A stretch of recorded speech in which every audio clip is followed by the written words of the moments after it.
नमस्कार, आप देख रहे हैं 9 भारत समाचार। नमस्कार, आप देख रहे हैं नव भारत समाचार। मैं हूं नेहा राठी। आइए देखते हैं आज की बड़ी खबर। वरंगल में ऐतिहासिक आजम जाही मिल की जमीन की नीलामी से बहुत ज्यादा तनाव पैदा हो गया। ट्रेड यूनियनों ने मिल की जमीन की सरकार की नीलामी का विरोध करते हुए अपना गुस्सा जाहिर किया।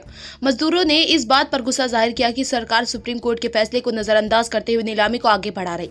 मजदूरों ने कुल 46 प्लॉट के लिए सरकार की नीलामी को रोक दिया।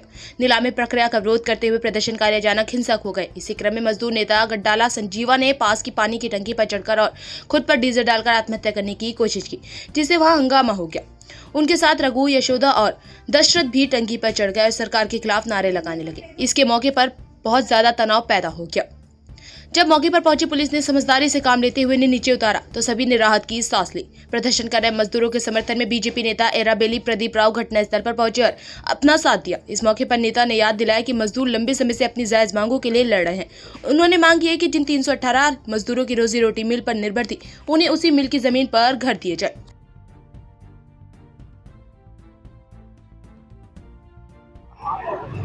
భూములు వేలంపాటలు జరుగుతూ ఉన్నాయి। ఈ వేలంపాటలు అడ్డుకునే కోసం ఆర్జేఎన్ మిల్ వర్కర్స్ యూనియన్ వస్తే మరి పోలీసులు ఇక్కడ అడ్డుకోవడం జరిగింది।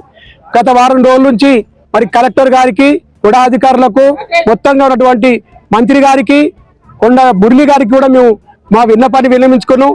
అయినా కానీ ఆపకుండా మరి సుప్రీంకోర్టు తీర్పును ఏదైతే ఉన్నటువంటి తీర్పును ఇవ్వాల్సిన భూములు ఇవ్వకుండా జాప్యం చేస్తూ ఇలా దౌర్జన్యంగా ఇక్కడ వేలంపాటలు చేస్తూ ఉన్నారు। కార్మికులు మరి ఉన్నటువంటి భూమిని లేదని చెప్పి కోర్టును నమ్మించి ఇక్కడ వేలంపాటలు వేస్తూ ఉన్నారు। ఈ పాటలకు వ్యతిరేకంగా మరి కార్మిక వర్గం ఇలా ముందుకొస్తే పోలీసులు దౌర్జన్యం చేస్తూ ఉన్నారు। కాబట్టి మా డిమాండ్ ఒకటే, తక్షణమైనటువంటి 318 మంది కార్మికులకు భూములు ఇచ్చి మరి 200 గజాలు ఇవ్వాల్సిన బాధ్యత ఉన్నది।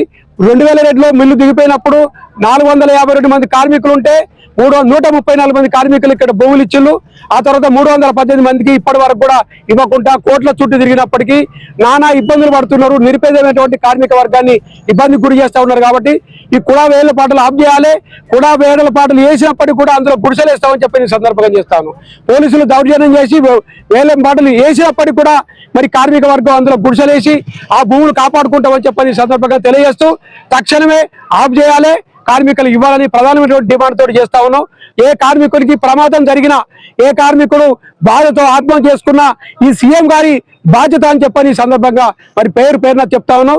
తక్షణమే మా సమస్య పరిష్కరించాలని, ఏ ప్రాణం జరిగినా క్రిమినల్ కేసులు అధికారుల మీద పెట్టాల్సిన అవసరం ఉందని చెప్పని ఈ సందర్భంగా డిమాండ్ చేస్తుంది। సుప్రీంకోర్టును నమ్మించి అక్కడ ఇస్తామని చెప్పిండు, కానీ ఇక్కడ భూమి లేదని చెప్పి అక్కడ ఇచ్చిండు। ఇక్కడ భూమి అమ్ముకోవడానికి కోసం ప్రయత్నం చేస్తారు। సుప్రీంకోర్టుకు భూమి లేదని చెప్పినప్పుడు ఇక్కడ భూమి అమ్ముకోవడానికి కోసం ఎట్లా వచ్చిందో గమనించాల్సిన అవసరం ఉంది।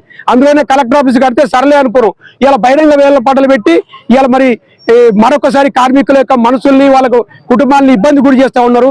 ఏ కార్మికుడి ప్రమాదం జరిగినా ఇక ప్రభుత్వాన్ని బాధ్యత అని చెప్పి ఈ సందర్భంగా తెలియజేస్తాం।